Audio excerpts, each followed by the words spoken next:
عجیب بات ہے۔ پھر مسلمانوں کو زوال ہوا اور مسلمانوں کی وہاں پر نسل کشی کی عیسائیوں نے، جن کو آپ سمجھتے ہیں نا کہ بہت نرم دل لوگ ہیں، اور آج کل صلح کلی کا ایک خمار چڑھا ہوا ہے اور مجلسیں اکٹھی ہو رہی ہیں جہاں پر عیسائیوں کو، یہودیوں کو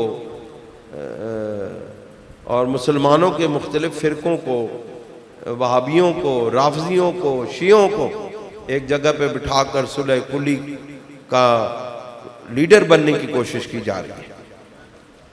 بھئی اس طرح مجدد نہیں بنا کرتے۔ مجدد وہ ہوتا ہے جو دین کو سر بلند کرے،